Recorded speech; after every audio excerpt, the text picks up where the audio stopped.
Students, welcome again. आज हम बात करेंगे क्लास 10th के chapter number 9 that is application of trigonometry. इस एप्लीकेशन में हम आप पता करेंगे कि ट्रिग्नोमेट्री इस्तेमाल कहां पर होती है।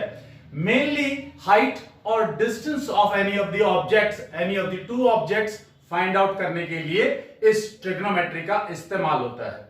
So before starting the chapter let's talk about the terms which we will be using in this chapter। कौन कौन से टर्म्स का इस्तेमाल करेंगे। दो खास स्पेसिफिक टर्म्स का इस्तेमाल करेंगे हम। एक है एंगल ऑफ एलिवेशन और दूसरा है एंगल ऑफ डिप्रेशन।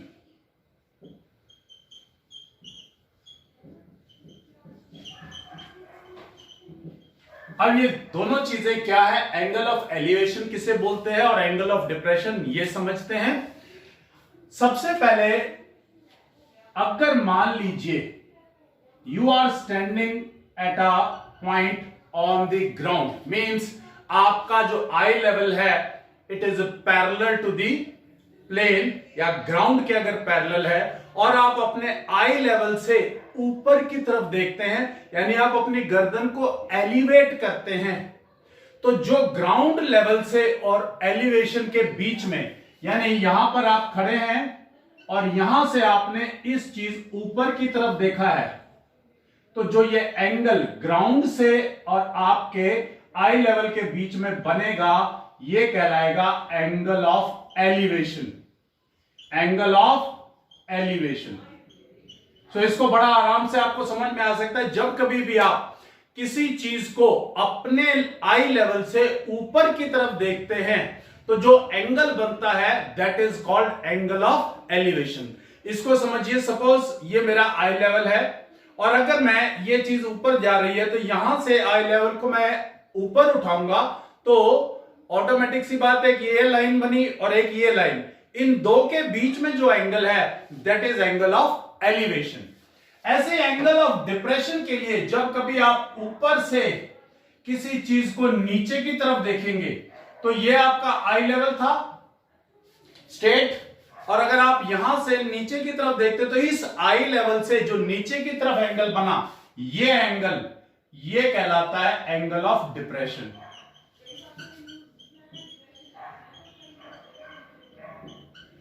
याद रखने का तरीका, जब नीचे से ऊपर देखा जाता है, एलिवेट किया जाता है यानी गर्दन को उठाया जाता है तो एंगल ऑफ एलिवेशन बनता है, और जब ऊपर से नीचे गर्दन की जाती है यानी डिप्रेशन नीचे की तरफ किया जाता है तो that is called angle of depression. अब यहां पर बच्चे कई बार क्या गलती कर जाते हैं, एंगल ऑफ डिप्रेशन यहां से और यहां तक उठा लेते हैं। ये गलती नहीं करनी, कई बार यही ले लेते हैं। याद रखिए जब भी एंगल ऑफ डिप्रेशन होगा तो देखिए आप ग्राउंड लेवल के साथ तो लाइन बनाते हैं लेकिन ऊपर की तरफ लाइन बनाना भूल जाते हैं। तो ये याद रखना है कि जब भी एंगल ऑफ डिप्रेशन बनाना होगा एक एक्स्ट्रा कंस्ट्रक्शन करनी पड़ेगी आपको।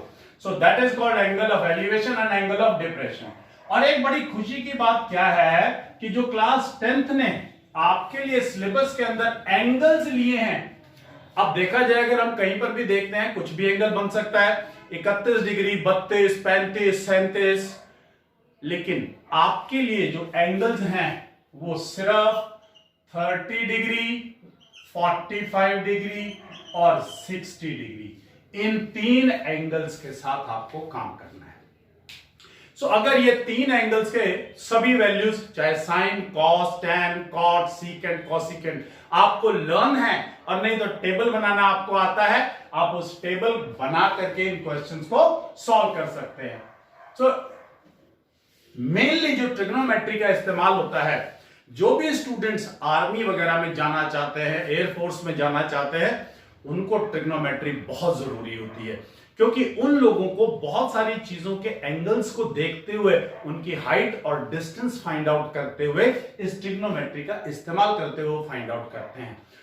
जिन भी स्टूडेंट्स के मन में कहीं पर भी ये एक इच्छा है कि वो आर्मी में, एयरफोर्स में या कोई भी आर्म्ड फोर्सेस में जाना चाहते हैं तो इस कंसेप्ट को थॉरली समझें, आपको आगे बहुत काम आने वाला है ये।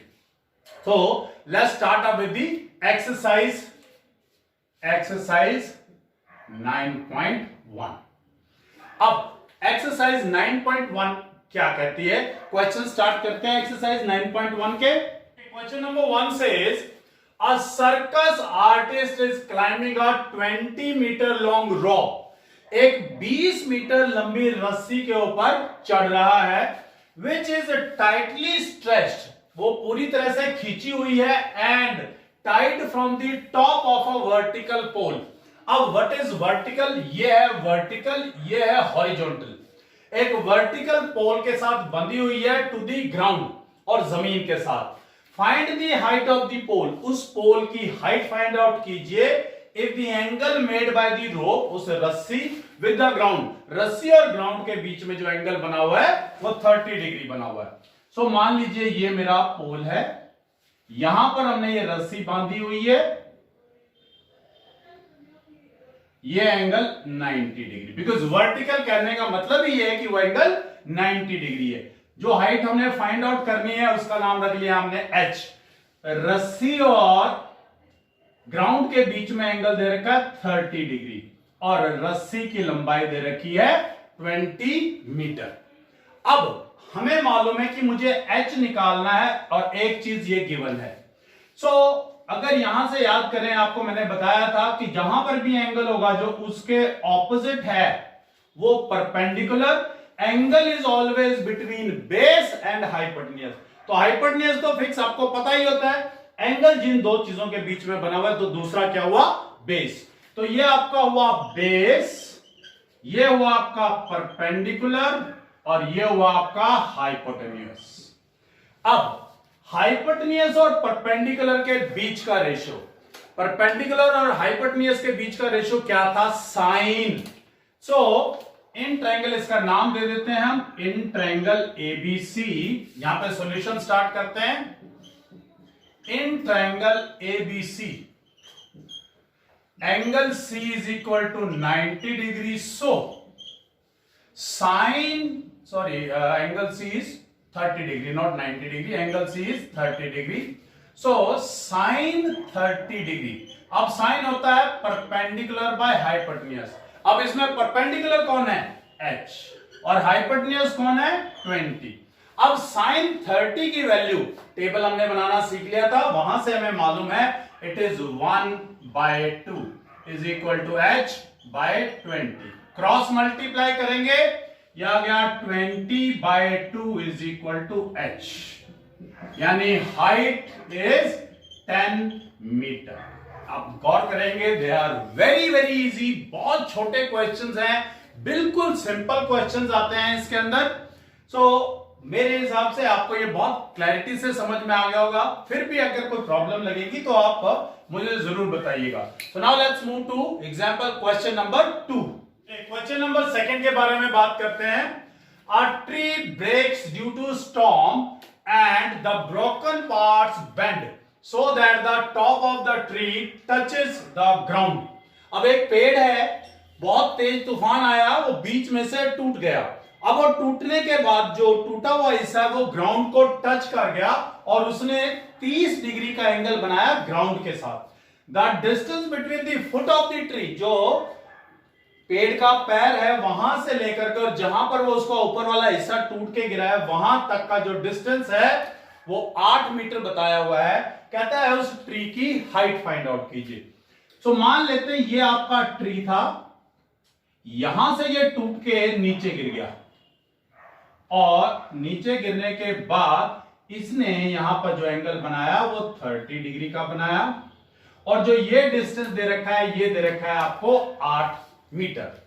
सो मैं इसकी हाइट मान लेता हूं h, और इस चीज को मैं मान लेता हूं b, क्योंकि पूरे पेड़ की हाइट कैसे निकलेगी, h प्लस b करके।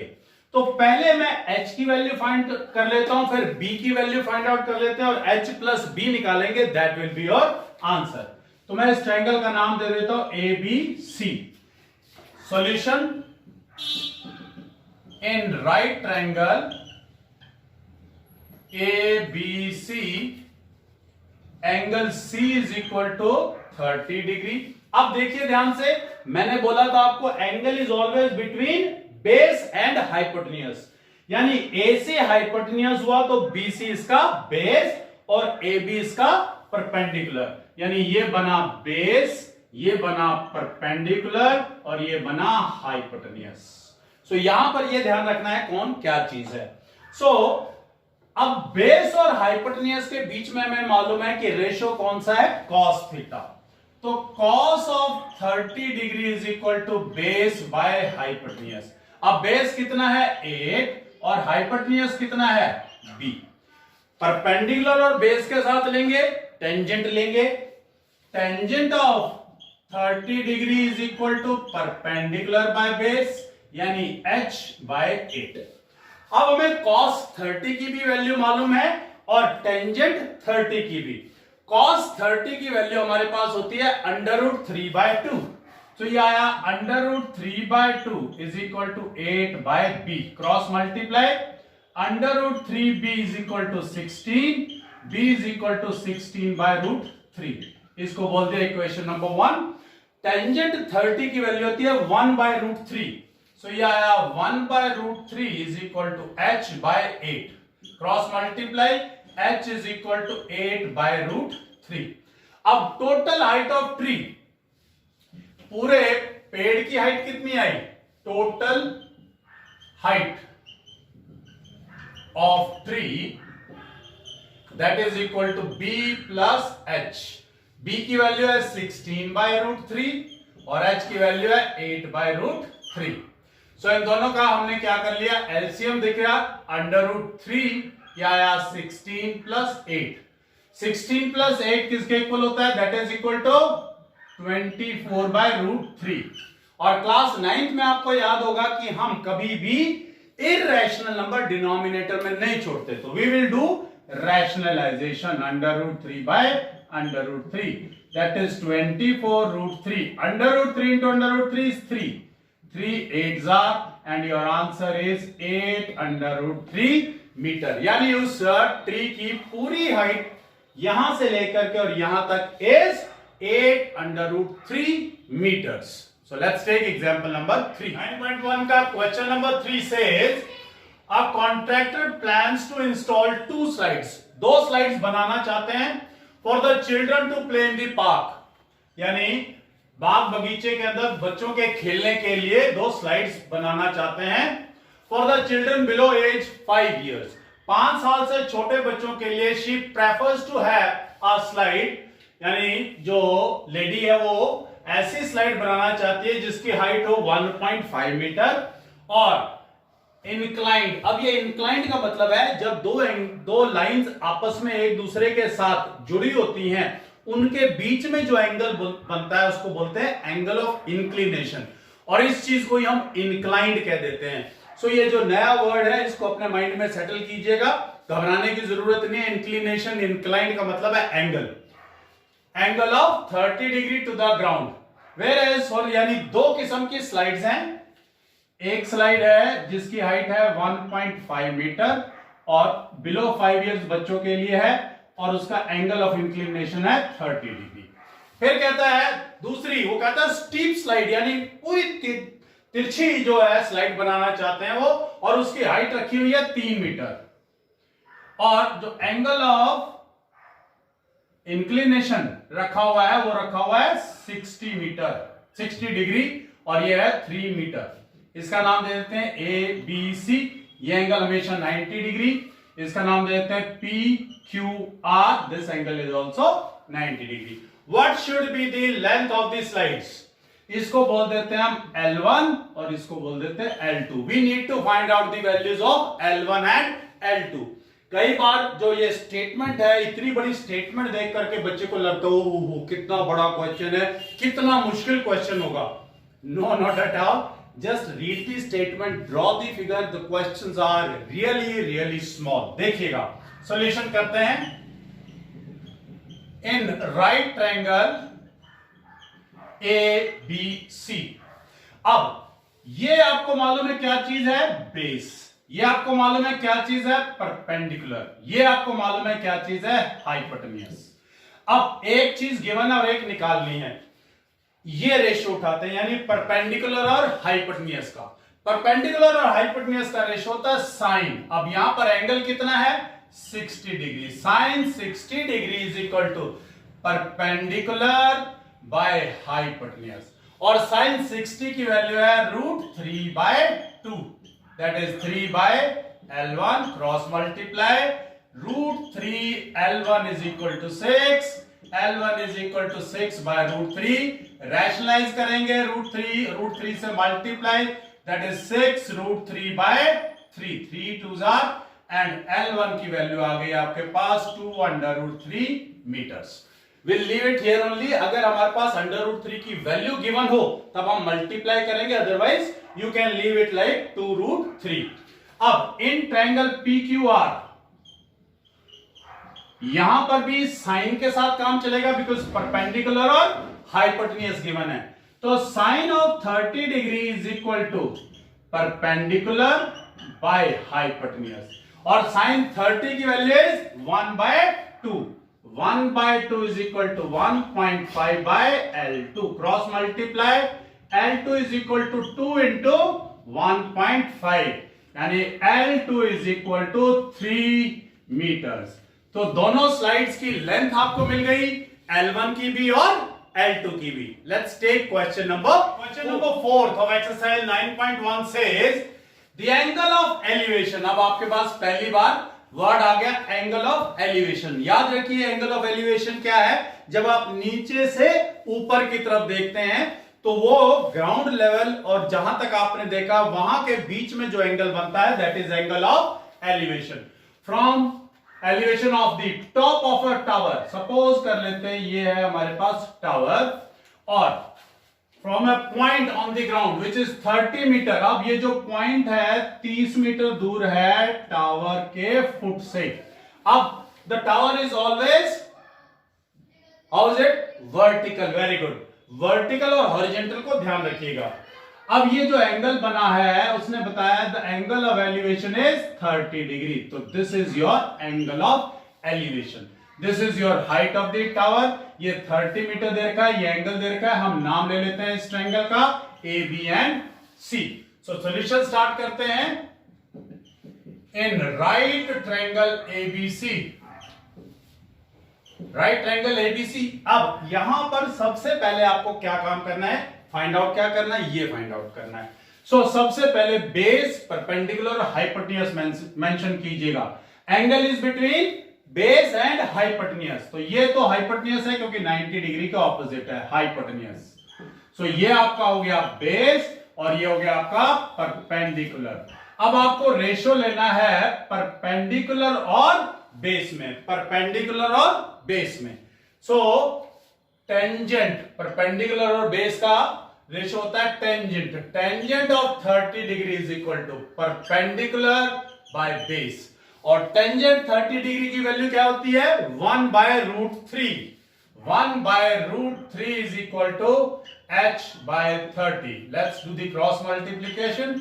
h is equal to 30/√3। As I told you earlier, irrational number denominator में नहीं छोड़ेंगे, so we will do the rationalization. That has come as 30/√3/3. 3 tens are. So the height of the tower is 10/√3 meters. So first 4 questions हमने इस video में करे। Next video में we will go ahead for the exercise 9.1. अगर उससे पहले आपको कोई इन क्वेश्चंस में प्रॉब्लम है या कंसेप्ट में प्रॉब्लम है, please mention in the comment box. Thank you very much.